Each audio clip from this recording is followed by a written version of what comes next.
Hello बच्चों, इस video में हम लोग इंटीग्रेशन पढ़ेंगे और इसमें इंटीग्रेशन की कुछ प्रॉपर्टीज़ हम लोग पढ़ेंगे और साथ साथ इंस्पेक्शन की विधि से मैंने मेथड ऑफ इंस्पेक्शन से इंटीग्रेशन कैसे करते हैं उसको हम करेंगे, है ना। बेसिक जो डेफिनेशन है इंटीग्रल की उसी के आधार पर हम लोग आगे बढ़ेंगे। चलो बिना किसी देरी के वीडियो शुरू करते हैं। तो पिछले वीडियो में हम लोगों ने इंटीग्रेशन का कॉन्सेप्ट समझा था, ठीक है। यदि वीडियो पूरी तरह से समझ में नहीं भी आए तो उसके जो फार्मूले हैं और जो उसके थियरम्स हैं उसको हमें अच्छी तरह से जानना चाहिए, ठीक है। अब यह एनसीईआरटी ने जिस तरह से बताया है कि इंटीग्रेशन जो होता है वो डिफरेंशिएशन का इन्वर्स प्रोसेस है, प्रक्रिया। इस सेंस में क्या है, देखो ये एफ यदि मान लो कैपिटल एफ एक्स कोई एक फंक्शन है जो integral F T D T से हम डिफाइन कर रहे हैं, ठीक है ना। तो इसमें ये कह रहे हैं कि यदि df का हम डिफरेंशिएशन करें, df बाई dx करें तो ये फंक्शन fx हो जाएगा, है ना। ये जो इंटीग्रल फंक्शन है इसका आप डिफरेंशिएशन करो तो जिस चीज़ का इंटीग्रेशन किया जा रहा है वही फंक्शन आ जाएगा, है ना। तो इस तरह से, और यदि ये ऐसा है तो हम f के लिए हम लिखेंगे इंटीग्रल fx dx, ठीक है ना। fx dx, यह dx एक डमी चीज़ है, dx की जगह पर दूसरा भी कर सकते हैं, ft dt भी कर सकते हो, या इसको यदि आप fu दूसरा वेरिएबल du करते हो तो भी ये सारी बातें एक ही है। इसमें x रखो वेरिएबल के रूप में, या t रखो या u रखो, कोई फ़र्क नहीं पड़ता। ये जो है बेसिकली हम लोगों ने बताया था कि sigma F U delta U I, ये यू आई है ना, ये I equal to 1 to n। तो इसमें यू के नाम पर कुछ भी रखो, क्या है, उससे कोई फ़र्क तो पड़ता नहीं। वो जो इंडिपेंडेंट वेरिएबल है एक्स एक्सिस को आप यू एक्सिस को या वाई एक्सिस को या टी एक्सिस को कोई फ़र्क नहीं पड़ता। तो इसलिए इस तरह के वेरिएबल को हम डमी कहते हैं। क्या कहते हैं, डमी, डमी वेरिएबल, है ना। तो इन डमी में तो एफ एक्स एफ टी तो ठीक है, इतना हो गया। अच्छा, वो दूसरी बात भी है कि यदि d F by D x equal to f x दिया हो, है ना, तो आप f कैसे निकालोगे, f सीधे सीधे ये x का इंटीग्रल कर दो, और ये हो गया, ठीक है ना। तो f ऐसे निकल जाएगा। एक दूसरी बात ये कह रहे हैं कि जैसे मान लो df बाई डी एक्स है ना, dx है, ये f डैश x है दिया हुआ है। तो fx निकालने के लिए क्या है, fx equal to integral f dash x dx, ठीक है ना। तो ये एक तरीका भी देता है और हमें अनुमान भी करने का एक रास्ता भी देता है। ये जो दूसरा वाला फंक्शन है ना, कि जब हमें पता है किसी तरह की वो किस फंक्शन का ये डेरिवेटिव है, ये जो है, ये जो इंटीग्रल जिस चीज़ का किया जा रहा है वो किस चीज़ का डिफरेंशियल फंक्शन है, तो आप ये सीधे सीधे कह सकते हो कि एफ एक्स क्या है ना। तो ये जैसे मान लो हमें ये दिया है integral cos x D x, तो हम ये जानते हैं कि साइन एक्स का D sign x by D x ये कितना है, कॉस एक्स होता है, ठीक है ना। तो आप इस डेफिनेशन के आधार पर सीधे सीधे इन्फर कर सकते हैं कि ये फंक्शन साइन एक्स है। साइन एक्स का डिफरेंशियल करोगे कॉस एक्स आएगा। तो ये इस आधार पर जो हम इंटीग्रल करेंगे उस इंटीग्रल को इंटीग्रेशन बाय इंस्पेक्शन कहेंगे, है ना। हमारे पास इंटीग्रेशन के कई तरीके हैं, वो एक एक करके देखेंगे। अभी पहला पार्ट है ये इंटीग्रेशन बाय इंस्पेक्शन, कि हम डिफरेंशिएशन जानते हैं और उसके आधार पर, इस परिभाषा के आधार पर हम वो फंक्शन निकालेंगे जिसका कि डिफरेंशियल करने पर ये फंक्शन एफ एक्स आया है, जिसका इंटीग्रेट हो रहा है वो हो रहा है। तो देखो दूसरी बात कहता है कि to indefinite integral the same derivative led to the same. पर देखो एक चीज़ पहले समझ लेते हैं। मान लो D F by D x equal to 0, तो इस बात को जानते हो कि यदि कोई भी फंक्शन कांस्टेंट हो सी, है ना, और सी इज ए रियल नंबर, है ना, सी कोई एक रियल नंबर हो, यदि कोई फंक्शन कांस्टेंट हो तो इसका डिफरेंशियल करोगे तो D F by D x क्या हो जाएगा, 0 होता, कांस्टेंट फंक्शन। इसलिए तो D F by D x 0 होने का मतलब ये फंक्शन, उसका इंटीग्रल क्या हो गया, एफ इक्वल टू सी, यानी एफ एक्स इक्वल टू सी, आप ये कहो, ठीक है ना। एक बात, अब इसी को हम एक्सट्रापोलेट करें। मान लो हमारे पास दो फंक्शन है, ठीक है ना, दो फंक्शन है और उनका डिफरेंशियल कोएफिशिएंट समान है, ठीक है ना। मान लो हमारे पास ये d F by D x equal to d g by D x, दोनों बराबर। तो हम एक फंक्शन एफ की कल्पना करो ऐसा, f equal to f x minus ji x, हो गया ना। तो अब इसका डिफरेंशिएट करते हैं, तो D F by D x क्या हो जाएगा,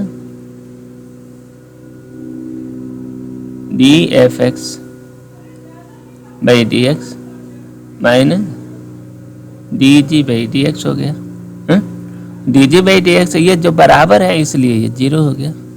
इसका मतलब क्या हुआ, f is constant c, this implies, अब क्या है, ये d F by D x जो है, एफ क्या चीज़ है, एफ फंक्शन, ये आपने एक ये नंबर लिया था 2, तो एफ का मतलब क्या है, F x minus ji X equal to C, this implies F X equal to G X plus C,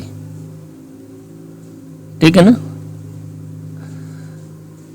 तो इसका मतलब ये हुआ कि जो जब इंटीग्रल, जब दो फंक्शन के डिफरेंशियल बराबर हो, है ना, तो वो फंक्शन अधिक से अधिक एक कांस्टेंट से अंतर पे होंगे, एक उनके बीच में एक कांस्टेंट का अंतर होगा, ठीक है ना। यही ये थ्योरम कहता है कि दो फंक्शन है जिनके the two indefinite integral with the same derivative, है ना, इनके डेरिवेटिव सेम है, then leads to the same family of the curve, so they are equivalent. तो सेम फैमिली ऑफ कर्व एक ही होगा, बस वो कांस्टेंट का डिफरेंस होगा, ठीक है। बस यही चीज़ जानना है यहाँ पर। अगला चीज़ यह है, देखो जोड़ो, अब मान लो एक फंक्शन है F X plus G x,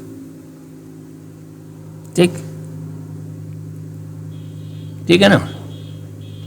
अच्छा, ये हमने कुछ अभी यहाँ नहीं कर रहे हैं, एक काम करो ऐसे, मान लो एक फंक्शन एफ एक्स है, वो integral F X D X है ना, ये हम मान रहे हैं late.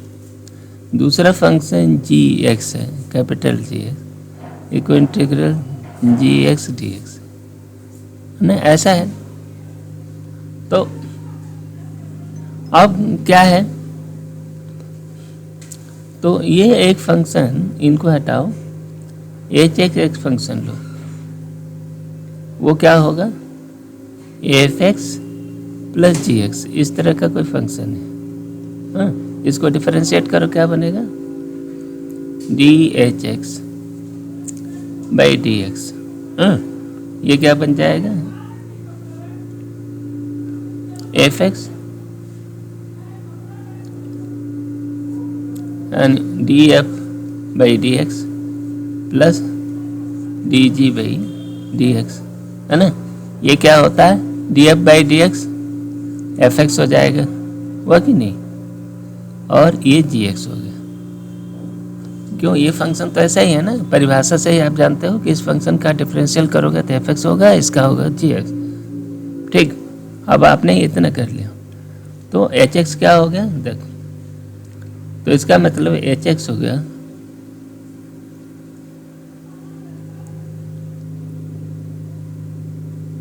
Integral F X plus G X D x. और ये कितना हो गया, एच एक्स हमने ऑलरेडी परिभाषित कर दिया है, F X plus G X. और इसको क्या होगा, integral F X D X, integral G X D X, है ना। तो ये क्या मतलब है कि दो फंक्शन यदि जुड़े हों तो उनके अलग अलग इंटीग्रल भी आपस में जुड़ जाएंगे। इस प्रॉपर्टी को लीनियरिटी कहते हैं। ये लीनियर प्रॉपर्टी है, प्रॉपर्टी ऑफ इंटीग्रल लीनियर होता है। इंटीग्रल जो होते हैं लीनियर होते हैं। और इसी का जनरलाइज फॉर्म ये होगा कि ढेर सारे, देखो, f1 plus f2 plus f3 plus fn, n function है और इनका इंटीग्रल करना है ना। तो अलग अलग कर दो, f1 का इंटीग्रल निकालो, f2 का निकालो और लास्ट में fn का निकालो, fn dx। ठीक, अच्छा, ये जो है तुम्हारा ये इंटीग्रल का ये साइन है ना, ये सम का मॉडिफिकेशन है। और सम और एक ग्रीक लेटर सिग्मा होता है ना, सिग्मा, इन दोनों का ही ये मॉडिफिकेशन है। बेसिकली ये सम फंक्शन है। सिग्मा का भी वही अर्थ होता है, एस ही होता है। ये जो सिग्मा होता है ना, उसका अंग्रेजी इक्विवेलेंट एस होता है, ठीक है ना। तो इसलिए ये एस का ये डिफॉर्मेशन है, तो मतलब समेशन, ठीक है। ये इंटीग्रल का साइन हमेशा यूज होगा। नेक्स्ट आगे बढ़ें। अब ये बोल रहे हैं कि नेक्स्ट प्रॉपर्टी, इसमें ये क्या करो कि इस प्रॉपर्टी को साबित करना है। तो आप ये देखो, इंटीग्रल के एफ एक्स, इसका डी बाई डी एक्स करें तो ये क्या बनेगा, के एफ एक्स हो गया ना। इसको लिख सकते हो के time D by D X integral F x, ये हम लिख सकते हैं ना। तो इन दोनों से मिलाओ कि k f x integral equal to k time integral F x.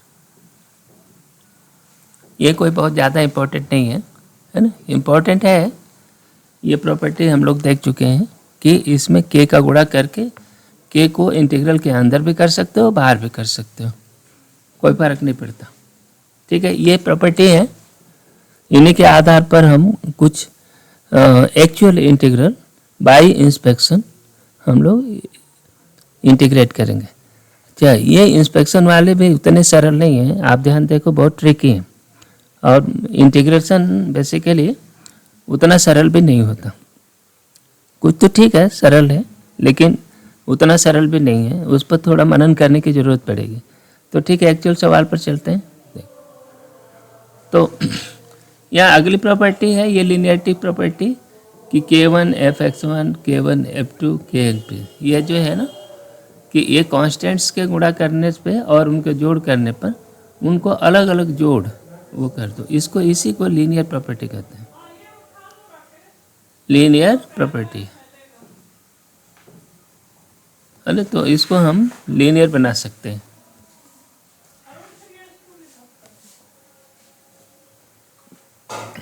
अरे उसको कहो थोड़ी सी चाय पिलाएगा। पिलाएगा, रुकिए पहले। कल का आपके रूम में कोई ऐसा तो नहीं है कि कल सुबह दिक्कत हो? कुछ नहीं दिक्कत है। ढेर सारे लोग हैं इसलिए बोल रहे। माँ के रूम में कुछ सामान शिफ्ट करा दूं? काय सामान क्या शिफ्ट कराओगे? सूटकेस तो कराना ही पड़ेगा। ओह इतना ज़्यादा हो गया है। कहाँ जाएगा? तुम्हारे सूटकेस कहाँ गए थे?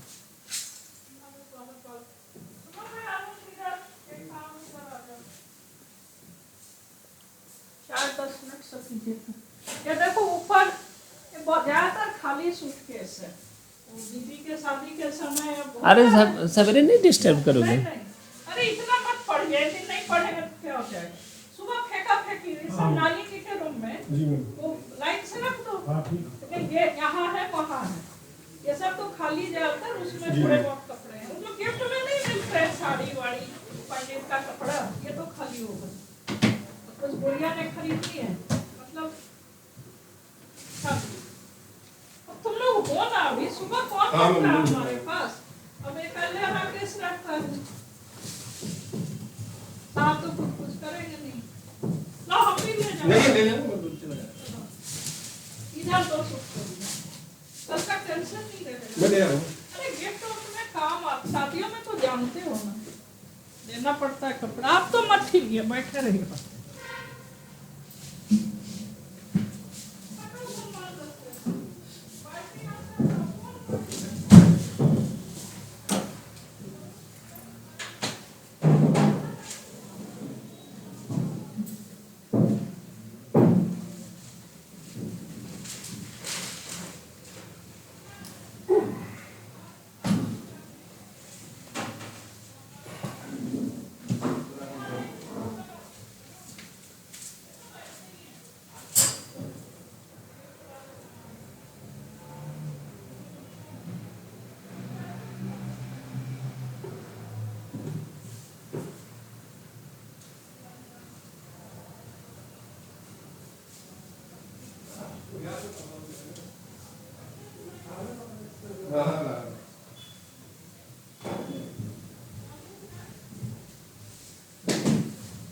ये है ना ये दोनों ले चलो। हाँ भाई देख लो, और कुछ ऐसा सामान तो नहीं है। सलमान इधर आ जाओ। सलमान जी कल ये रूम होगा। जी अभी भैया लोग सुबह आदमी नहीं रखते, तो ये सब तो हल्की अलमीरा है। और ये थोड़ा ये वाले में हाँ ये भी कर दो। बंद है ना? हाँ, बंद है। साहब तो कई बार खुला भी छोड़ देते हैं। बंद है। हाँ उठा लेना वहाँ रख। आपका ये कपड़ा कल या ढक देंगे? हम ढक देंगे उसको साथ में। कर ही देना इसको। सुबह पर झंझट नहीं रहेगा, इसको तो पन्नी से ढका जाएगा।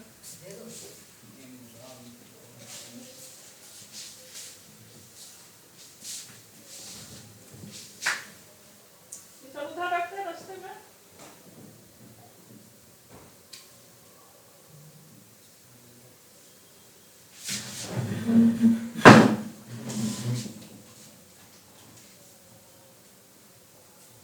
ये सब यहीं खड़ा होके हो जाएगा ना?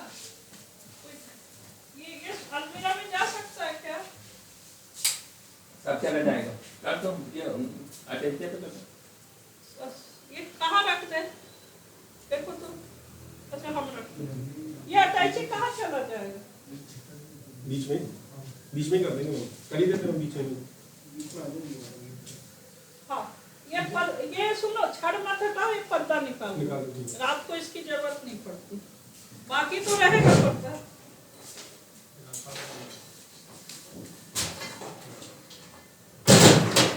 पर्दा बंद हमें दे दो। बस ये सब कैसे क्या करोगे? बीच में कर दो। अरे नीचे पेटी कर देना, पेटी पे रख के जाना। ये सब तो भाभी समझो, बस मुंह बंद कर। अरे खुल ना जाए। नहीं बंद है इस साइड।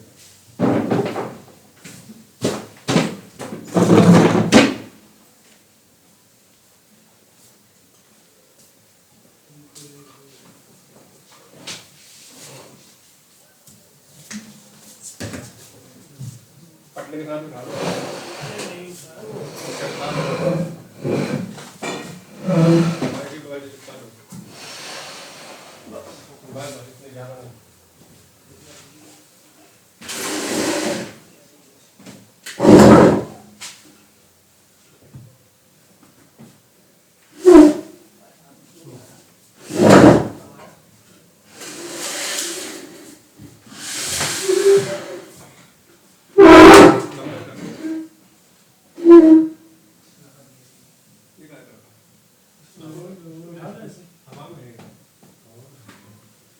ये बीच में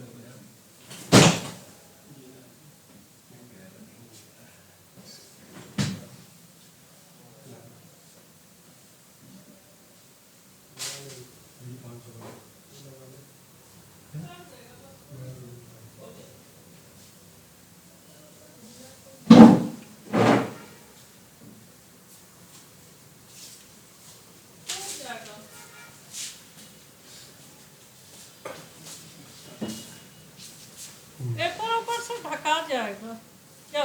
ये तो पन्नी से ढक देंगे।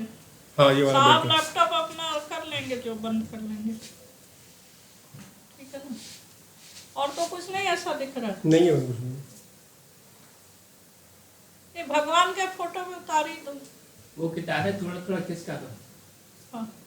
किताबों चलो को इधर थोड़ा से थोड़ा भगवान का खिसका फोटो दे दो। थोड़ा सा हाथ जाने के लिए बीच में कर दूं। ये वाला दो ना हनुमान जी का। मिला अकेले नहीं, किताब नहीं है खिसका।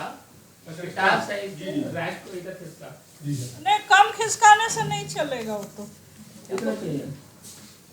हाथ बस पहुंचना चाहिए वहाँ। नहीं तो ऊपर कर पाएगा। हाँ कर लेगा। क्या वो थोड़ा बेड भी घर जाएगा ना सर। हाँ हाँ हाँ। थोड़ा सा बेड घर जाएगा। ये नहीं, फिर ये टेबल थोड़ा कर लें।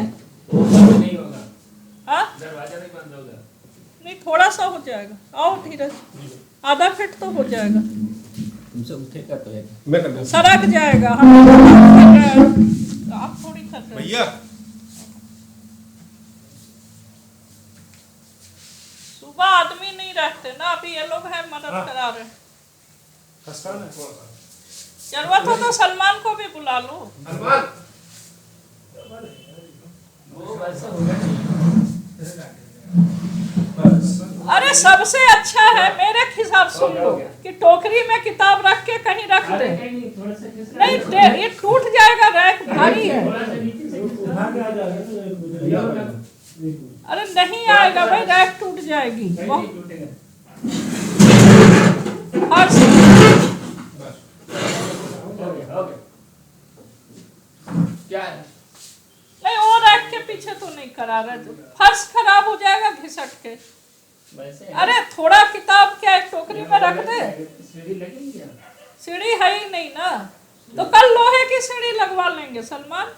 जहाँ पे कम जगह है ना अपने पास। सीढ़ी तो आ जाएगी ना। सीढ़ी कहाँ है अपने पास? आ जाएगा। सीढ़ी तो तोड़ दिया है ना लोगों ने। अरे वो है तो नहीं, वो तो इतना चौड़ा है। नहीं आ जाएगा तो वो आ जाएगा। हाँ वो आ जाएगा छोड़ने वाला। थोड़ा सा और खिसका दो उसको नहीं। अरे रुक जाओ, एक टोकरी ले आओ धीरज। नहीं नहीं, किताब ऊपर। अरे क्यों फर्श खराब कर रहा है? घिसक रहा है। फर्श खराब है। बस सीढ़ी नहीं है ना बांस की सबसे। अरे वो है तो वो जिस पर चढ़ा हुआ है उसको वो तो बस स्टूल ऊपर है। आपको सीढ़ी स्टूल में फर्क नहीं आता। एक ही बात तो है। एक बात नहीं है, स्टूल को सीढ़ी बता रहे। सीढ़ी हनीफ के समय टूट गया, बताया नहीं। उसको भी खिसकाना पड़ेगा। तो वैसे तो लोहे का सीढ़ी है। उसमें भी थोड़ा सा जगह कर दो। नहीं एंगल एंगल है तो ये वाली वो बस एक रहेगा हल्का सा। धीरज धीरज अजय सलमान वो रैक के पीछे को छोड़ देना। मैं छोड़ने जी जी फर्श टूटेगा अभी बनवाइए ना, साफ तो करते हैं। अरे कहाँ फर्श खराब हुआ है?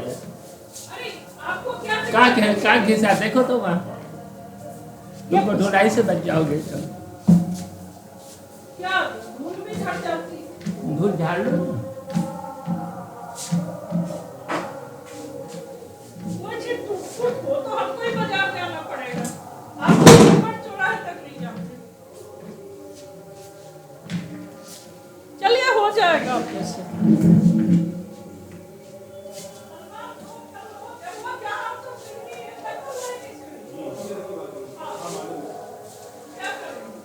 अरे कहीं जगह जरूरत नहीं है भाई, ये पूरा कहीं उधर हो गया।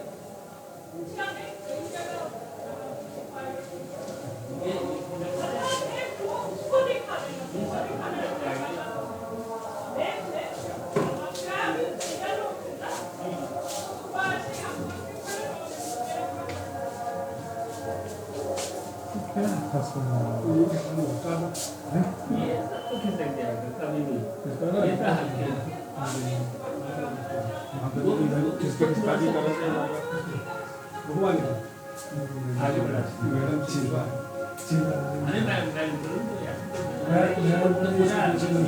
पूरा ले जाना पड़ेगा, फिर धो के लाना पड़ेगा। हाँ ये तो होगा खसक जाएगा खिसक जाएगा। खसक तो जाएगी तीन आदमी खसका नहीं उसको इसका नहीं वो कल सवेरे तो एक आदमी से नहीं खींचेगा। नहीं एक से नहीं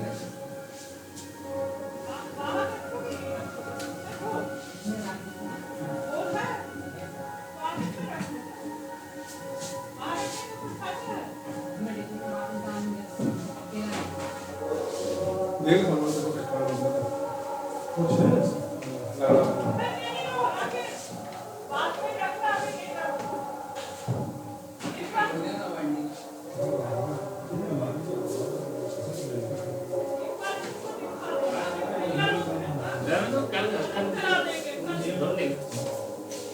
देख लो कोई कैसे क्या कर, जरूरत हो तो लोहा की छड़ी लगा के। ऊपर तो हो जाएगा उसी से जिस पर हम खड़े हो। इसको कुछ वो नया तो खिसका देंगे बेटे तो ये बैठ हमारा खसक जाएगा इधर आ जाएगा ना इस तरफ आ जाएगा एक तरफ से बस पहले एक तरफ इधर का कर देना पहले इस साइड से कर देना स्टार्ट पहले इधर से कर लो क्योंकि इधर क्या है पलंग भी है ये भी है राकेश सुन ले आओ ज्यादा वहाँ इतना जरूरत नहीं हाँ हाँ ये जम जाएगा हाँ एक तरफ से करना। ये और वो जो हरा रैक है ना, सुनो, हरा रैक के ऊपर ही करेगा, रैक के पीछे, इस बात है ना क्योंकि उसमें इतनी किताबें हैं, जरूरत नहीं है। ठीक है, हो जाएगा ना। जी, हो और जाएगा। कोई सरकाने की तो अभी जरूरत नहीं है। अभी तो ऐसा कुछ नहीं नहीं, अरुण धीरज, लकड़ी वाला अलमीरा भी थोड़ा तुम दोनों सरका लो। ये अलमारी अरे अभी मान यार,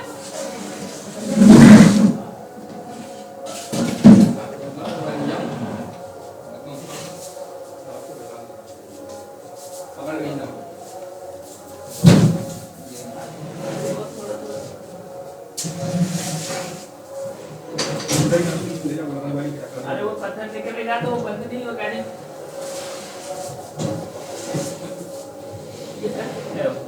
लकड़ी वाली खिसकानी है सर लकड़ी वाली खिसकानी है बस ठीक है ना इसको इधर कर दो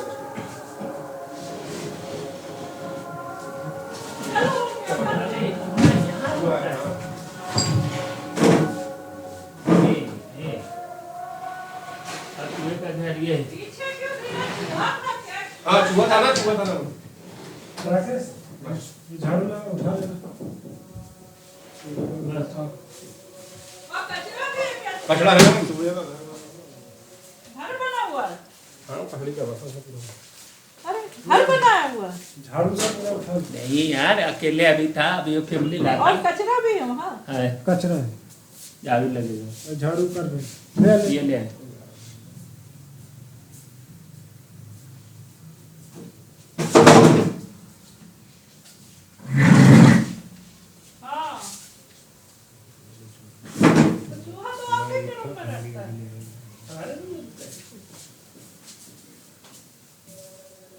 इतना चूहा निकल के गया हाँ भक्त गया ना बाहर। बाहर नहीं गया, इधर निकाला। बाहर नहीं निकला, इसी घर में है अभी। कहाँ है? इधर तो गया पीछे। इधर इधर कहीं।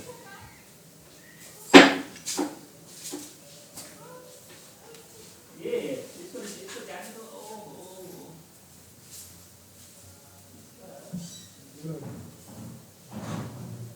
जा उसको पीछे कर दिया। लकड़ी से भागा। उस कमरे में है, ये दरवाजे खोल दो, निकल जाएंगे।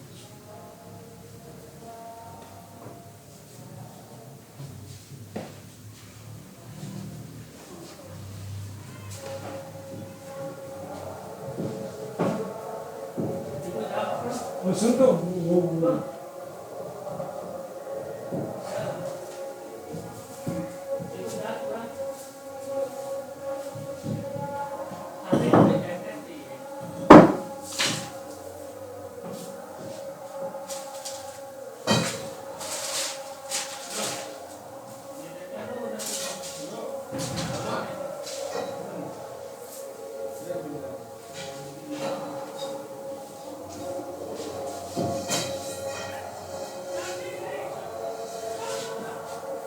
अभी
उपाय है क्या करें?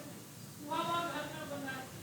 उसमें सर वो हल्दी का टुकड़ा रख देंगे तो थोड़ा ऊंचा रहेगा तो झाड़ू से निकलेगा। हाँ, कुछ वैसे ही करेंगे। जी हंसी रखें। जी अभी क्या छिप गया था तो देखो जी कुछ भी लगा दें। मतलब गैप ना हो।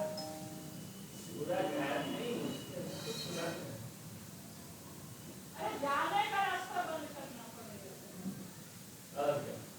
जगह है ना, कर लीजिए।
ये नेक्स्ट ये सवाल ले, इसको देखते हैं।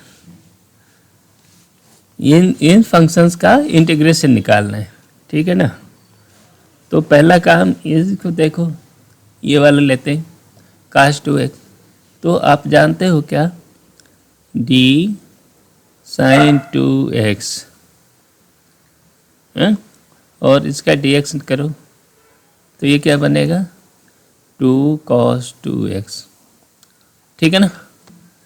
तो अब इसमें आप ये कह सकते हो कि sin 2x बटा 2 equal to integral cos 2x, वो ये तो cos 2x का इंटीग्रल sin 2x/2, ये हमने कैसे निकाला? ये अनुमान से, अनुमान या इसको कहो जुगाड़ से, इंस्पेक्शन से, है ना।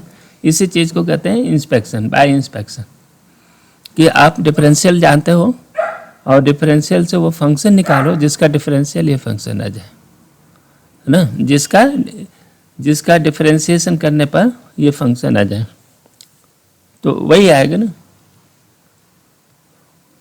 उसी तरह ये देखो, ये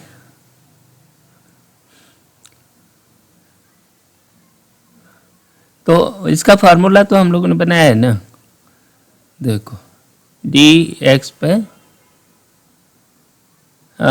n+1 by n+1 by dx, इसको आप करते हो तो x⁴n आता है, आएगा ना।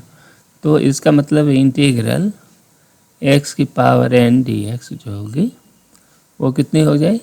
x पे n+1 बाई n+1, ठीक है ना।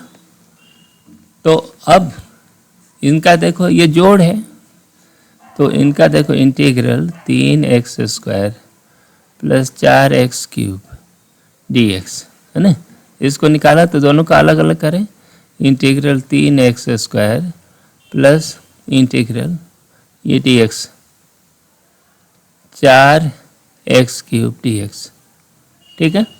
और इसको करो, 3 को तो 3 कांस्टेंट है, निकल जाएगा बाहर, x³ का इस फॉर्मूले से हम सीधे लगाएंगे, 3 रहने दो, x³/3 प्लस x पे 4⁴, ये हो गया x³ प्लस x पे 4, ये आपका फंक्शन हो गया। इसका इंटीग्रल जो है आपका निकल गया, और इसमें प्लस c हमने जोड़ दिया। प्लस c इसलिए जोड़ दिया कि ये जनरल, इसमें इंटीग्रल में c जोड़ने से और घटाने से कोई फर्क पड़ता नहीं, इसका c का डिफरेंशियल वो होता है क्या, 0 होता है, ठीक है। वैसे ही ये देखो, ये फंक्शन इंस्पेक्शन से देखो, आप जानते हो ln मॉडुलस ऑफ x, ठीक है ना, d/dx, ये 1/x होता है, ठीक है ना। तो इसका मतलब ये हुआ कि इंटीग्रल ऑफ 1/x dx ये कितना होगा ln, ये फॉर्मूले के तौर पे याद करके रखना, तभी वो आप फास्ट तरीके से लगा पाओगे, ठीक है ना। तो इसलिए डिफरेंशियल के तर्ज पर इंटीग्रल के भी हम लोगों ने फार्मूले बना कर रखे हैं, और वो फार्मूले को हमने पिछली वीडियो में लिस्ट किया हुआ है। वैसे भी ये फार्मूले तुम्हारी किताबों में दिए हुए हैं, है ना, तो उनको याद करके रखो। ये आगे देखो, वैसे अब सीधे सीधे उन्हीं फार्मूलों पर हम यूज करेंगे, है ना। इसका देखो, ये इंटीग्रल है x³ - 1/x² dx, है ना। इसको हम टुकड़ों में कर देते हैं, ये इक्वल टू हो गया इंटीग्रल x - 1/x² dx, इसको आप लिख सकते हो integral x dx minus integral x पर -2 dx, ठीक है ना। तो इसमें +1 जोड़िए, घटाइए, तो ये हो गया x²/2 माइनस इसका ये +1 जोड़े तो x का -1/-1, तो ये इसका हो गया x²/2 plus 1/x plus c, ये आपका ये इंटीग्रेशन हो गया।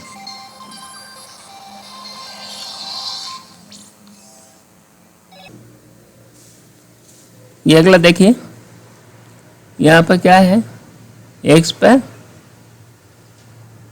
2/3 प्लस 1 इंटीग्रल dx, है ना। दोनों को अलग अलग करना है, इसमें प्लस जोड़ कर भाग देना है, प्लस तो ये 5/3 हो जाएगा ना, x 5/3 भाई, यहाँ भी 5/3 कर दो और 1 का x हो जाएगा प्लस c कर दिया, ये हो गया 3/5, 3/5 x पर 5/3 प्लस x प्लस c, ठीक है ना। ये इसका हो गया, इसका भी वैसे ही है, ये 3/2।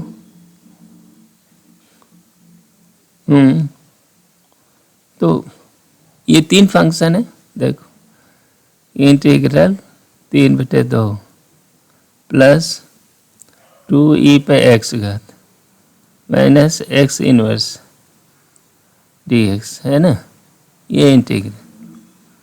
तो ये कितना हो गया, इस चीज़ का हो गया, एक जोड़ दिया तो एक जोड़ेंगे तो कितना होगा 5/2, तो ये हो गया x पर 5/2 और नीचे भी 5/2 से भाग देंगे, प्लस 2 का कुछ नहीं होगा, 2 वैसे ही रह जाएगा, ई पे एक्स घात का ई पे एक्स घात ही रहेगा, ये हो जाएगा minus ln modulus of x plus c जोड़ दिया, ये हो गया 2/5 x पर 5/2 है ना, 2e पे x minus ln modulus of x है ना, 1/x का ये जो होता है ना इंटीग्रल 1/x का ये ln मॉडुलस ऑफ x ये होता है। और ये मॉडुलस ऑफ x का डिफरेंशिएशन भी इतना होता है, ये एक फार्मूला है, उसके आधार पर ये आप ले लो सी, ठीक है। तो ये आगे देखो, ये सवाल है साइन एक्स कॉस एक्स, कुछ नहीं, इसको क्या करेंगे, साइन एक्स का साइन एक्स किस चीज़ का डिफरेंशियल है, ये माइनस कॉस एक्स का, माइनस कॉस एक्स हो गया और प्लस साइन एक्स हो गया प्लस सी, है ना। इसको बाय इंस्पेक्शन, इंस्पेक्शन का कोई नियम नहीं होता, बस फॉर्मूले आप जानते हो, सिंपल फार्मूले, उसी के आधार पर आपने लिख दिया। यहाँ पर क्या हुआ, इस चीज़ को आप लिखोगे, इस दूसरे वाला ये हो गया, इसको देख, ये हो गया integral cosec square x cosec x cot x, है ना।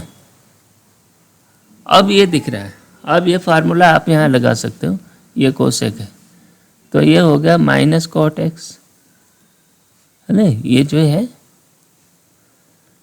ये माइनस कोसेक एक्स हो गया, कोस एक्स प्लस सी, ठीक है ना। क्योंकि ये जो फार्मूले हैं ना, फार्मूलों की लिस्ट है, तो उस लिस्ट में ये सीधे फार्मूलों पर बेस्ड है। देखो आगे, अब ये एक सवाल है ना, इस सवाल को आप क्या लिखोगे, देखो इसको टुकड़े में कर दो, अभी दिख नहीं रहा है, लेकिन अब ये 1/cos x cos square x minus 1/cos x into sine x by cos x dx, इसको आप लिख सकते हो sec square x minus sec x tan x, ठीक है ना, ये इंटीग्रल dx, इसके 2 टुकड़े हो गए, एक ये, इसका डिफरेंशियल क्या, इसका इंटीग्रल क्या होता है, सेक एक्स सेक स्क्वायर, ये टेन एक्स का होता है, ये कितना होता है, ये सेक एक्स का होता है प्लस सी, ठीक है ना, ये उसका उत्तर है। नेक्स्ट, अब ये क्या कर रहे हैं, find the anti derivative of f, anti derivative of f defined as इतना। यहाँ कह रहे हैं कि एफ जो है कैपिटल एफ स्मॉल एफ का एंटी डेरिवेटिव है, और एफ इतना है और एफ जीरो इतना है, तो एफ पता करिए, ठीक है। देखो क्या बोल रहे हैं, d F by D x equal to f, ये कितना दिया है 4x³ माइनस 6, ठीक है ना। इस चीज़ को करने के लिए एफ क्या हो गया, इस चीज़ का इंटीग्रल हो गया 4x³ माइनस 6 dx। अब इसको बढ़ाओ, 4x³ तो ये x पर 4 घात माइनस 6x प्लस सी, ये इसका f हो गया जनरल सोल्यूशन। ये इस फंक्शन का ऐसा हुआ। अब ये कह रहा है कि f0 इक्वल टू 3, तो देखो f0 इक्वल टू, तो x की वैल्यू 0 रख रहे हैं, ठीक है ना, तो ये हो गया 0 माइनस 6 इंटू 0 प्लस सी, ये हो गया 3, इसका मतलब c इक्वल टू 3। तो हमारा फंक्शन f क्या हो गया, ये x पर 4 का माइनस 6x प्लस 3, ये आपका ये रिक्वायर्ड फंक्शन होगा, है ना, f इज रिक्वायर्ड।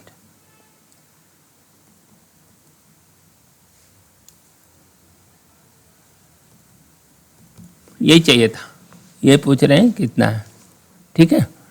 नेक्स्ट, अब यहाँ ये कह रहे हैं कि ये इंटीग्रल देखो x नहीं है, ये क्या कह रहे हैं, इंटीग्रल y पर 4 का dy, इसमें x की जगह y कर दिया है, कोई फर्क नहीं पड़ता, पूरे नियम जो x के लिए हैं, y के लिए हैं, u के लिए हैं, v के लिए हैं, t के लिए, कुछ भी कर दो, इससे कोई फर्क पड़ता नहीं। इसको सिंपली y पर 5/5 हो गया, ठीक है ना, और प्लस सी, ये इसका इंटीग्रल होगा। तो इस y की वजह से मीनिंग में कोई फर्क नहीं पड़ता, the meaning is the same, ये इंटीग्रेशन ही है। अब अगला ये सवाल देखो, इस सवाल में क्या है, वो लीनियर प्रॉपर्टी पर है सवाल, देखो इनको इंटीग्रल 6/2 में से 1/2 गया, x पर 5/2, ये कितना हो गया 3, x पर हाफ प्लस 4 x की पावर माइनस हाफ dx, ये 3 टुकड़े हो गए इसके। अब सबके अलग अलग लिखो, एक जोड़ेंगे तो ये 7/2, x 7/2 2/7 प्लस इसमें एक जोड़ो 3/2, तो ये 2/3 हो गया, और इंटू 3 x पर 3/2, यहाँ क्या हो गया, एक जोड़िए 1/2,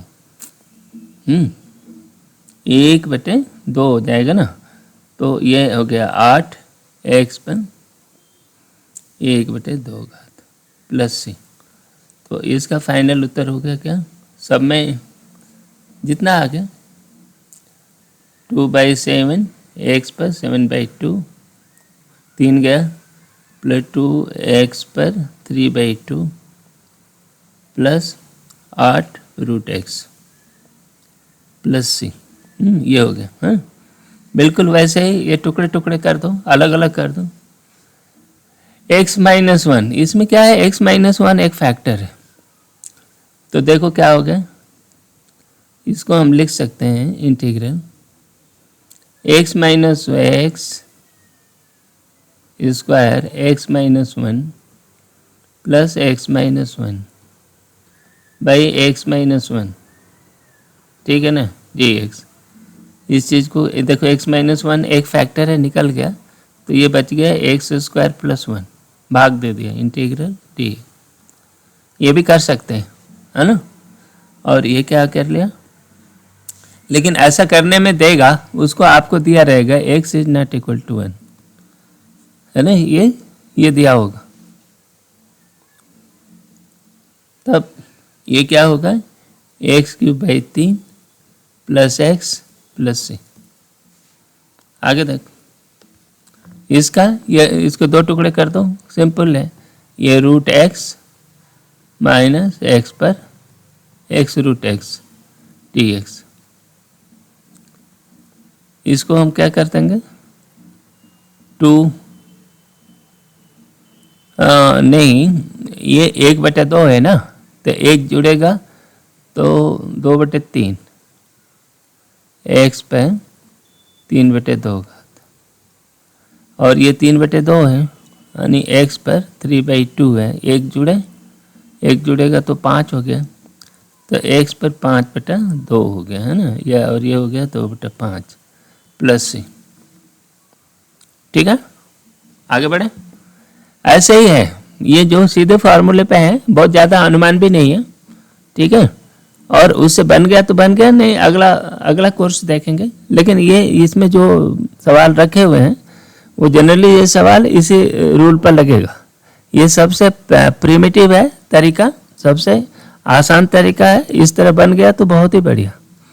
अब देखो अगला सवाल 19वां, ये देखो sec square by cosec square. ये कहने के लिए दिख रहा है अलग अलग, इसको हम लिख सकते हैं sign square x by cos square x D x, ठीक है ना। इस चीज़ को हम लिख सकते हैं tan square x D x. लेकिन tan स्क्वायर एक्स किसी का इसका इंटीग्रल नहीं बनेगा, इसका होगा sec square x minus 1 integral d x, ठीक है ना। अब इसका बन जाएगा सेक स्क्वायर का tan एक्स हो गया और x का 1 हो गया, x हो गया प्लस सी। ये इसका सोल्यूशन। यहाँ पर देखो इसको भी हम तोड़ देंगे, तो अभी दिख नहीं रहा लेकिन तोड़ दोगे तो दिखेगा। इसका 2 सेक स्क्वायर एक्स, ठीक, minus 3 sec X tan X. ये फार्मूला आ गया सीधे सीधे। अब उसमें करो 2 tan X minus 3 sec X plus C. ये आपका आंसर हो गया, ठीक है। नेक्स्ट ये अगला सवाल है, हाँ, साइन स्क्वायर एक्स। तो ये देखने में ऐसा अजीब है, लेकिन आप उससे देखो बहुत आसान है। 1 माइनस कॉस स्क्वायर एक्स करती है बटा 1 प्लस कॉस एक्स। अब इसमें भाग सकते हैं, भाग दे सकते हैं।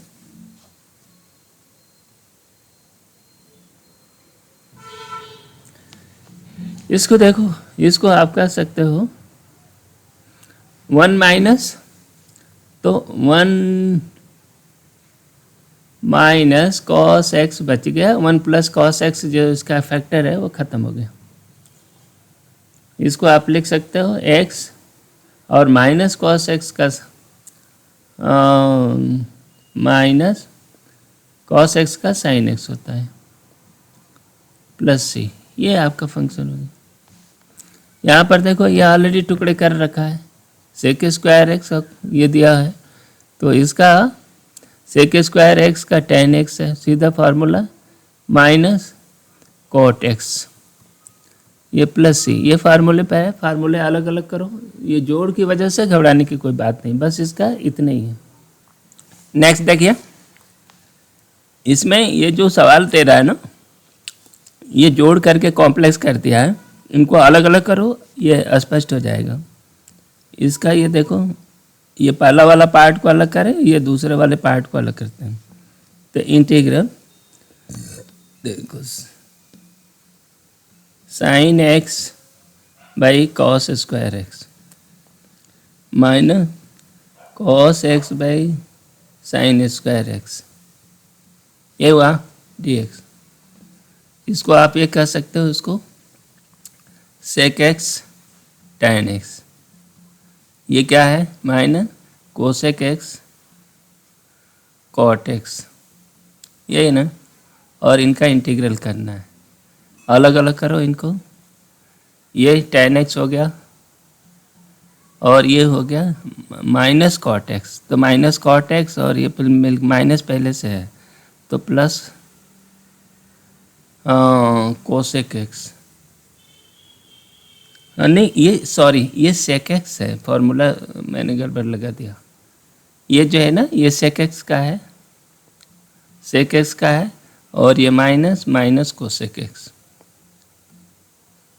प्लस सी, तो ये हो गया sec X plus cosec X plus C, ठीक है ना। ये इस फंक्शन का ये हो गया। नेक्स्ट इसको देखो, ये देखने में अजीब लग रहा है लेकिन आप इसको वो कर सकते हो, इसको अलग, इसको फैला देते हैं, तो इसको कर सकते हैं integral tan square x plus cot square x plus 2 tan x cot x, ठीक है ना, dx। तो tan x cot x मिल करके कितना होता है, 1 हो जाता है। तो ये हो गया integral tan square x plus cot square x plus 2 dx, है ना।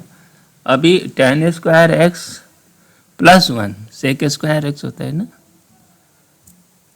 ये sec square x plus cosec square x integral dx, ठीक।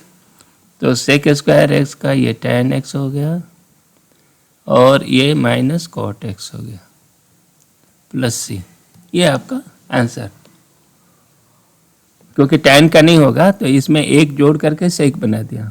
क्या होता है देखो, ट्रिग्नोमेट्री में होता है ना, tan square x plus sec square x, ये आइडेंटिटी है। उसी तरह cot square x plus 1 equal to cosec square x, इस आइडेंटिटी का उपयोग हो गया, ठीक। तो जितनी भी गणित जानते हो वो सारे फॉर्मूले, सारे चीज़ों का इंटीग्रल में उपयोग होता है, ठीक है। आगे बढ़े। ये अब ये देखो, अभी वो दिख नहीं रहा है, इसको आप कैसे इंटीग्रेट करोगे, लेकिन अभी आराम से मिल जाएगा। देखो इसको हम कह सकते हैं 2 sin स्क्वायर x, ये एक्चुअली इसी चीज़ को कहते हैं। नीचे वाले को बोलते हैं 2 cos स्क्वायर x dx। तो ये हो गया tan स्क्वायर x, हो गया ना, इंटीग्रल dx। अब क्या करेंगे, tan स्क्वायर x का तो आता नहीं है, तो इसको हम कर लेंगे sec square x minus 1 integral dx, ठीक है।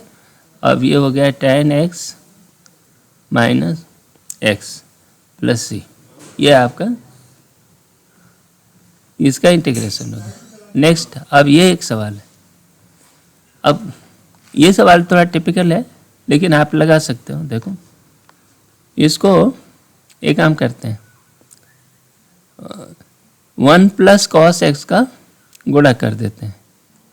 तो ये हो गया cos x 1 plus cos x, और ये जो है 1 माइनस ये cos स्क्वायर x हो गया, ठीक है ना। ये 1 माइनस है और 1 प्लस कॉस एक्स है, दोनों का आपस में गुणा करेंगे इतना आएगा, ठीक है। ये हो गया। अब क्या हो गया, ये देखो cos x plus cos square x by sine square x, ठीक है ना। आप इसको अलग कर सकते हो। देखो ये हो गया cot x, है ना, और cosec x, 1/sin x cosec हो गया, प्लस ये क्या है cos square x cos by sine, तो ये हो गया cot x हो गया, नहीं ये tan स्क्वायर x हो गया ना, ये cot स्क्वायर x हो गया dx, ठीक है। इसको थोड़ा सा और मॉडिफाई करते हैं, cot x cosec x plus cosec square x minus 1 dx, ये हो गया ना। तो सबका अलग अलग डिफरेंशियल कर इंटीग्रल कर दो। ये हो गया माइनस कोसेक x, ये क्या हो गया, इसको क्या बोलेंगे इस चीज़ को, कोसेक x का cot x हो गया, ये भी माइनस cot x होगा, और माइनस x, ये आपका ये आंसर है, प्लस c जोड़ दो, ये आपका इंटीग्रल हुआ, ठीक है। यही हुआ। नेक्स्ट चलें, ये क्या बोल रहे हैं, देखो इस चीज़ को आप बोल सकते हो इंटीग्रल, ये cos 2x का एक्सपेंशन है, cos 2x बराबर cos square x minus sine square x, ये इतना होता है ना। उसी को यहाँ लिख देते हैं cos 2x, ठीक है, बटा, अच्छा 1 प्लस cos x होगा, तो इसको लिख सकते हो 1 प्लस कॉस, है ना, 1 प्लस कॉस 2x बराबर 2 कॉस स्क्वायर x, इतना होता है। तो 2 ये जितना है उसका आधा, कॉस स्क्वायर 2x, क्या हो गया, dx। ठीक है, इतना बन गया। अब इसका वो हो गया 1/√2 कॉस 2x बटा कॉस 2x का मॉडुलस dx। समझ में आया क्या? तो इसका ये प्रश्न उठता है कि जब ये डेफिनेट इंटीग्रल बनेगा तो उसकी लिमिट क्या होगी? ये इस फंक्शन को जब डेफिनेट इंटीग्रल बनेगा तो बेसिकली ये एक तरह से ये फंक्शन हो गया। देखो ये जो फंक्शन है cos 2x by cos 2x का मॉडुलस, है ना, ये आएगा यदि ये पॉजिटिव रहेगा। यदि cos x पॉजिटिव रहता है, cos 2x, है ना, तो ये +1 रहेगा। और ये जब वो नेगेटिव रहेगा जहाँ जहाँ, वहाँ इसकी वैल्यू cos x जब अब नेगेटिव हो जाएगा तो उसकी वैल्यू -1 हो जाएगी। ये इस साइड पे कुछ ऐसा ही होगा, ठीक है ना। जहाँ ये जब तक ये पॉजिटिव रहेगा तो cos 2x का कैसा ग्राफ बनेगा वो उस पर निर्भर करता है और उस लिमिट पर जाएगा। लेकिन अभी ये फिलहाल के लिए cos 2x घटा दिया 1/√2, है ना, इंटीग्रल dx कर दिया और ये हो गया x/√2 प्लस c, है ना। लेकिन ये हमेशा नहीं होगा।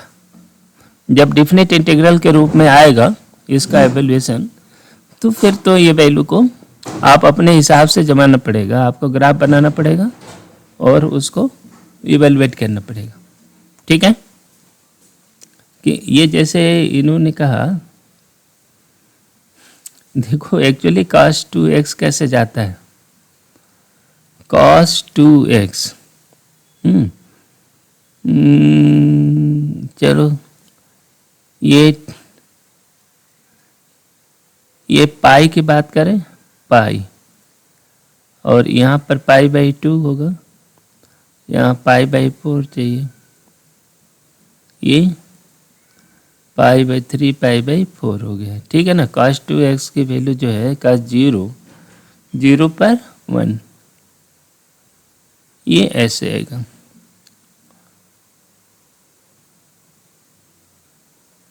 ये ऐसे जाएगा और ये रिपीटेशन होगा।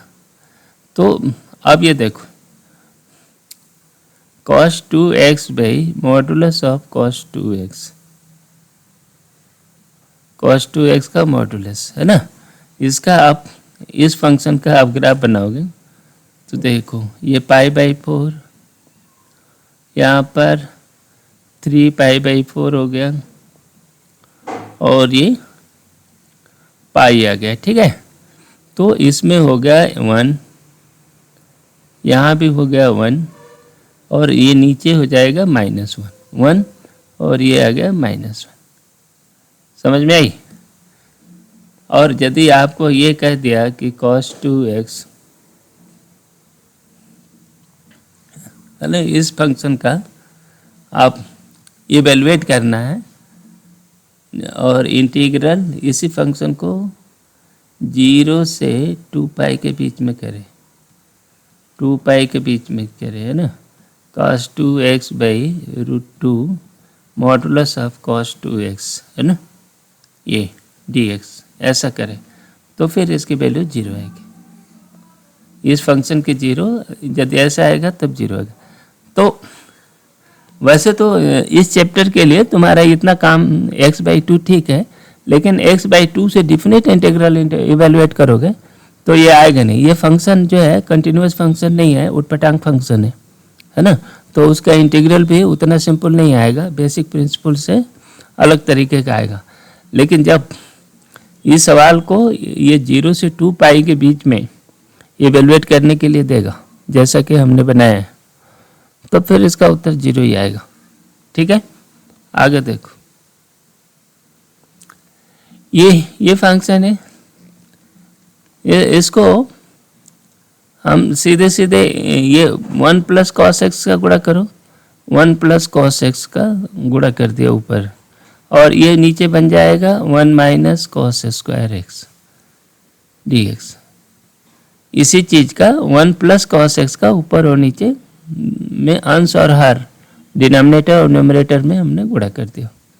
तो ये क्या साइन हो गया, तो देखो ये नीचे वाला हो जाएगा साइन स्क्वायर एक्स। अब इसको देखो कोसेक स्क्वायर हो गया कि नहीं, और ये हो गया cot x plus cot x cosec x, और इनका इंटीग्रल है डी। ठीक है, और इसका करोगे कोसेक का, तो ये कॉट एक्स हो गया माइनस, और ये जो होगा माइनस कोसेक एक्स हो गया प्लस सी हो गया। बस ये आपका आंसर।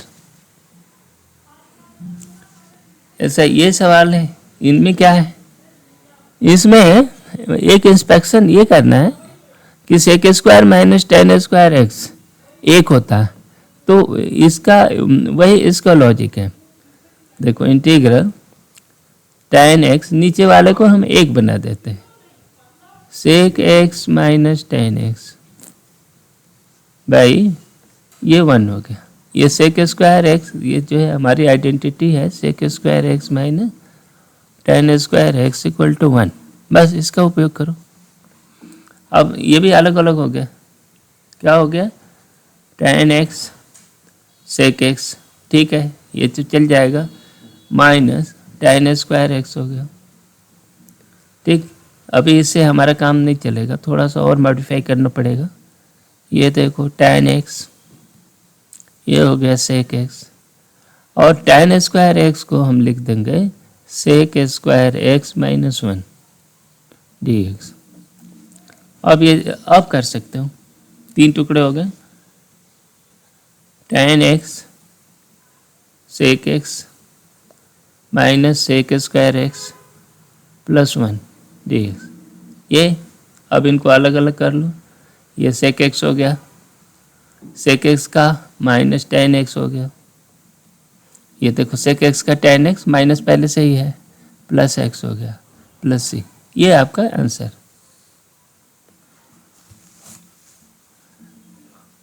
ये आपका आंसर हो गया। अरे ये उल्टा क्यों जा रहा है, ये आपके निकल गया। नेक्स्ट अगला देखो, इसको क्या बोलेंगे,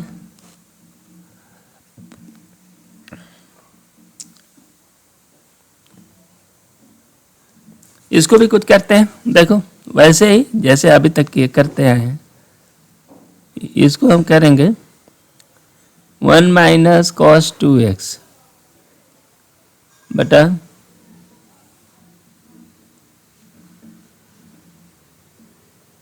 1 plus cos 2x 1 minus cos 2x।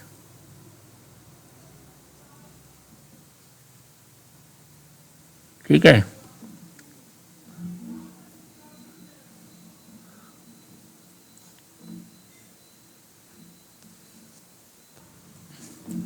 इसे इस तरह करने से ये उलझ रहा है, ये गड़बड़ है। इसको हम कर देते हैं 1 बटा 2 कॉस स्क्वायर एक्स, बस हो गया तुम्हारा, बस। ठीक है, तो आगे बढ़ाओ, ये क्या हो गया, 1/2 sec square x integral d x.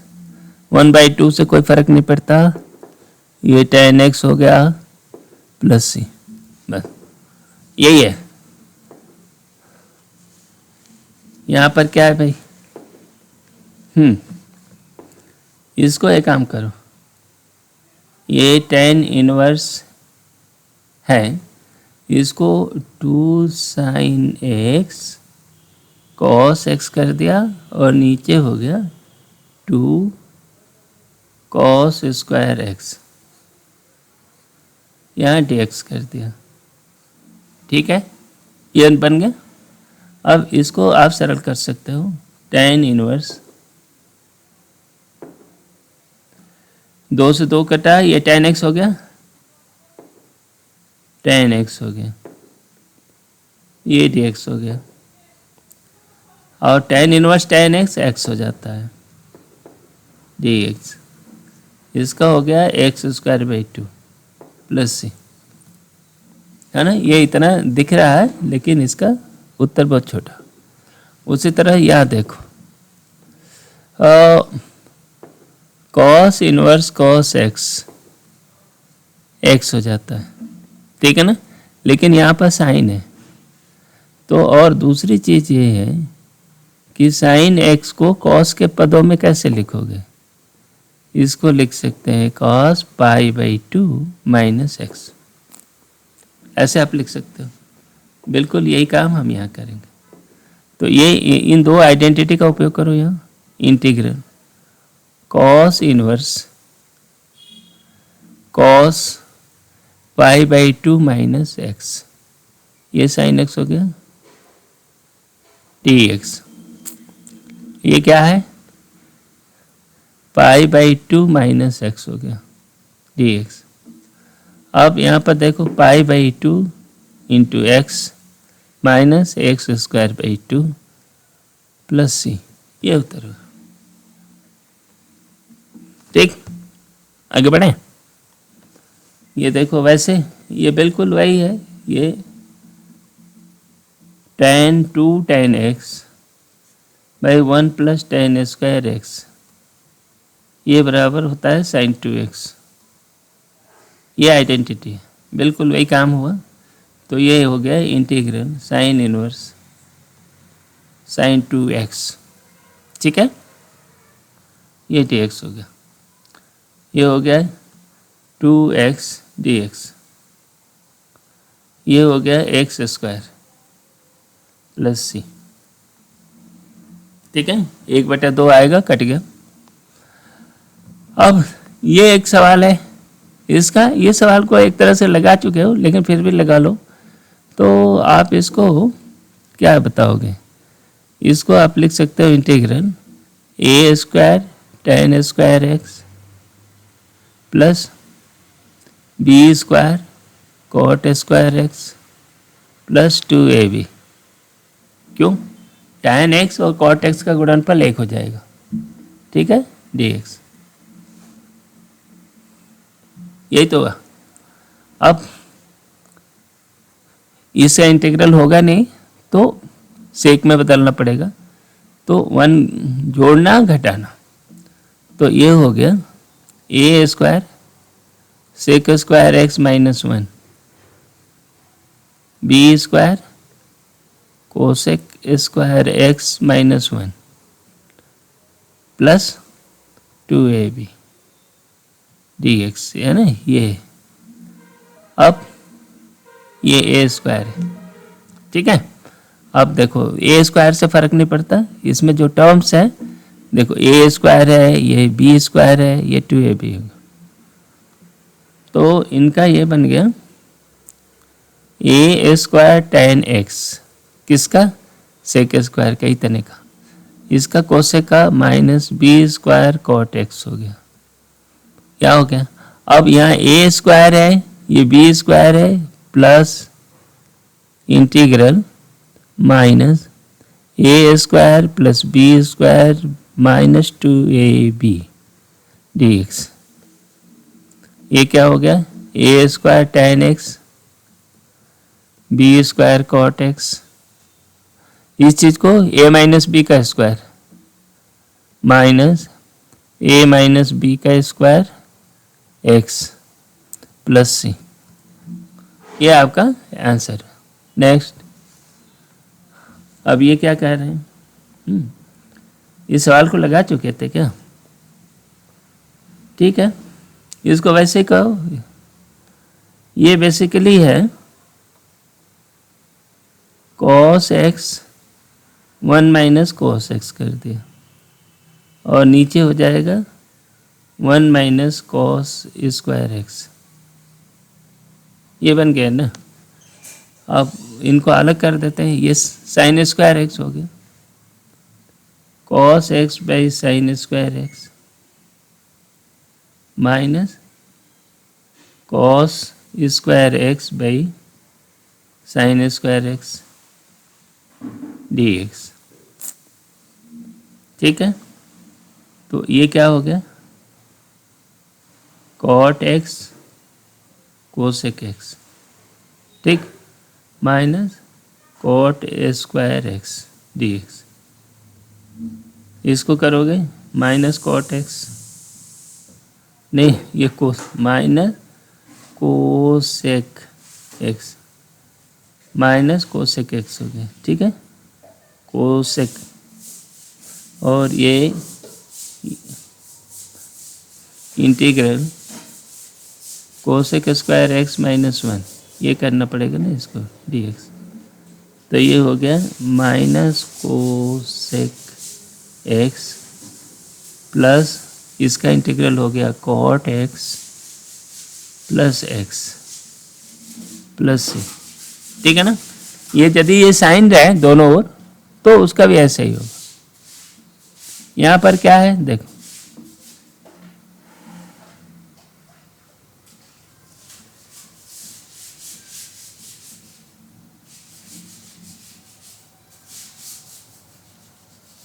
ठीक है, इसको हम बस सीधे सीधे कर देते हैं। 2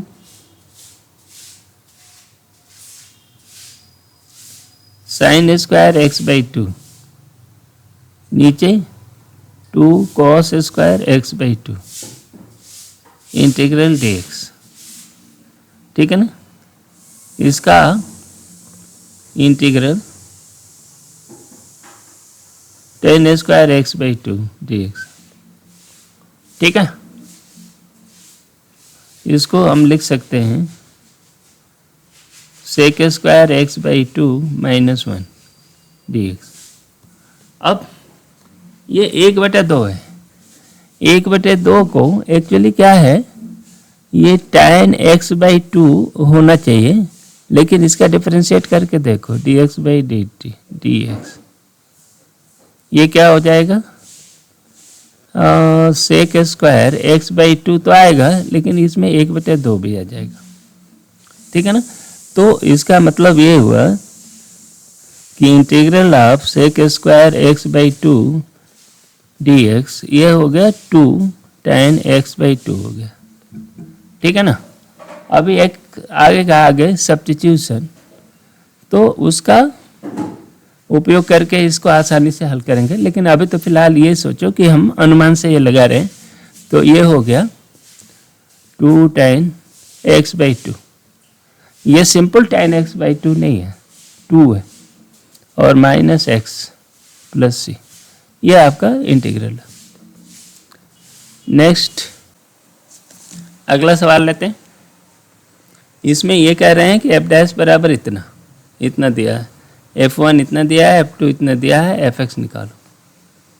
तो देखो df by D X plus B, ये दिया हुआ, तो f बराबर क्या हो गया, X square by 2 plus B X plus C, इसको इंटीग्रेट कर दिया है ना, f बराबर हो गया इंटीग्रल एक्स प्लस बी,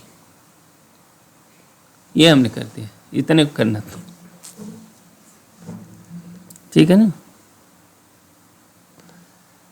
ये अब ये दिया है F1, तो वैल्यू रखो, B और C अननोन है, उसको हल करना है। F1 बराबर 1/2 plus B plus C equal to 5, एक। दूसरा F2 है, वो कितना होगा, 2 स्क्वायर by 2 2 plus 2b plus c equal to 13। हल करा इसको, इसकी कितनी वैल्यू आएगी, इसको हल करो।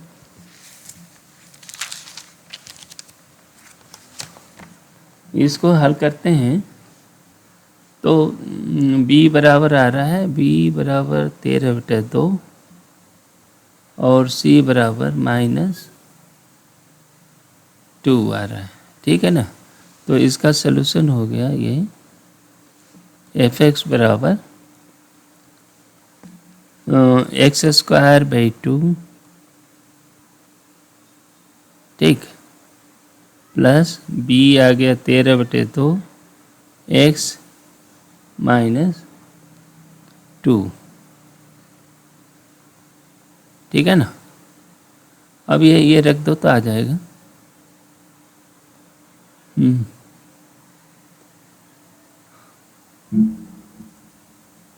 ये दो इक्वेशन सॉल्व किया, सबसे जो आएगा ये उत्तर है। ठीक। नेक्स्ट अब यहाँ कह रहे हैं कि df/dx ये दिया हुआ है 8x³ - 2x। ठीक।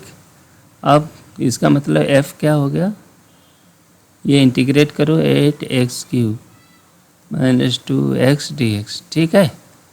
अब इसका इंटीग्रेट करेंगे तो 8x⁴/4 - 2x² 2 + c। इसको हम करेंगे तो क्या हो गया 2x⁴ - x² + c। अब f2 दिया 8, f2 8 है तो 2 रखो तो ये हो गया 32 - x² क्या है, x² हो जाएगा 4 और c निकल गया है ना। तो इसका मतलब ये हुआ c बराबर 20 -20। हाँ, c बराबर -20 हो गया। ठीक। तो अब आपका जो फंक्शन हो गया वो क्या हो गया, f(x) हो गया 2x⁴ - x² -20। ये आपका फंक्शन का आंसर है। ठीक है ना। तो ये डिफरेंशियल इक्वेशंस है, हम वो फंक्शन पे निकालते हैं। ये बेसिकली ये इंटीग्रेशन का ये काम है। आगे चल। और लास्टली एक सवाल बचा है। ये सवाल है कि इवेलुएट इंटीग्रल 1 - sin 2x ये इसको ये dx है ना, इस फंक्शन का इवेलुएट करना। तो ये कितना हो गया, इसको आप लिखोगे रूट को तो रहने दो, एक की जगह पर आप लिखते हैं ये इस तरह का भी सब्स्टिट्यूशन चलता है। sin² x माइनस और sin 2x को 2 sin x cos x कर दिया, ये क्या हो गया dx हो गया। ठीक है ना। तो ये भी इंटीग्रल जो आएगा ये cos x minus sin x का स्क्वायर का ये रूट हो गया dx। ठीक है ना। तो ये फंक्शन भी थोड़ा बड़ा ट्रिकी फंक्शन है ना। तो इसको आप लिख सकते हैं modulus of cos x minus sin x dx। Basically ये फंक्शन है। ठीक है ना। अब इस फंक्शन को हम इवेलुएट कहाँ कर रहे हैं उसके ऊपर निर्भर करता है। ठीक है ना। तो ये जो फंक्शन है वैसे तो 0 से π/4 के बीच में बात कर रहा हो तब तो इसका कोई दिक्कत ही नहीं, ये फंक्शन इतना ही हो जाएगा। यदि इसकी इतनी सी बात है तो ये हो गया integral cos x minus sin x dx है ना, इस इंटरवल में। और ये कितना हो जाएगा, ये फंक्शन हो गया cos x का sin x और माइनस cos sin x का ये cos x हो गया प्लस c है ना। ये इसका उत्तर हुआ इस इंटरवल में। लेकिन अब बिल्कुल वही बात है कि ये फंक्शन जहाँ साइन नेगेटिव करता है वहाँ इसको माइनस करना पड़ेगा। ठीक है। तो जब भी ये सवाल आएगा डेफिनेट इंटीग्रल के रूप में तो फिर आपको इसमें तकलीफ देगा, फिर उस फंक्शन का ट्रू नेचर देखना पड़ेगा। नहीं तो ये काम और है। देखो cos x minus sine x को हम ये लिख सकते हैं √2 1/√2 cos x minus 1/√2 sine x, है ना। इसको आप लिख सकते हैं √2 cos π/4 प्लस x। ठीक, ये इतना हुआ। तो ये जो फंक्शन है ना अंदर वाला, तो अब हमारा इंटीग्रल फंक्शन आई क्या हो गया,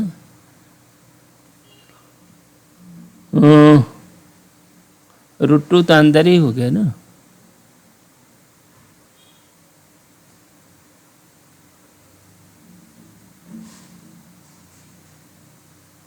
ठीक है, तो ये जो फंक्शन हो गया integral √2 modulus of cos π/4 plus x dx।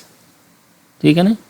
तो cos मॉडुलस x का आप ग्राफ बना सकते हो, है ना, cos मॉडुलस x का, और इसमें π/4 का फेज डिफरेंस है।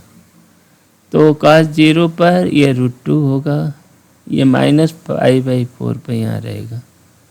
तो ये थोड़ा सा फेज डिफरेंस के साथ चलेगा। तो इस फंक्शन का ग्राफ आप देखो, आप जमा लो ऐसे। ठीक है ना। तो इस फंक्शन को जहाँ जैसी स्थिति बनेगी जिसमें इसका असली नेचर निकालो और फिर इसका एरिया निकालेंगे। तो ये फंक्शन जो है, वैसे तो इतना हमने इस इंटरवल में कर दिया, ठीक है, और ये तुम्हारी किताब में भी पहले शुरुआत में यही दिया हुआ है, लेकिन ये जब डिफरेंट इंटीग्रल करके ये देगा तो फिर तो आपको इसको असली ग्राफ बनाना पड़ेगा और उसके बाद इसको हल करोगे। ठीक है, इसका असली ग्राफ कहाँ होगा, कहाँ पर ये 0 हो रहा है, कहाँ नेगेटिव होता है, उसको बनाकर चेक कर लेना। हम यहाँ पर ये नहीं बता रहे। ठीक है, तो ये मॉडुलस वाले फंक्शन जो है थोड़ा सा रिस्की है और उसका आंसर बताते समय वो ध्यान रखना है, सावधानी बरतना। ये इस वीडियो का अंतिम सवाल है। अगले वीडियो में हम सब्स्टिट्यूशन वाले सवाल लेंगे और सब्स्टिट्यूशन समझेंगे। उसके बाद इंटीग्रेशन मेथड के 2-3 और तरीके होते हैं, तो उन तरीकों को एक एक करके वीडियो में कवर करेंगे। तब तक के लिए ये वीडियो यहीं समाप्त करते हैं। मिलते हैं अगले वीडियो में। Thank you very much.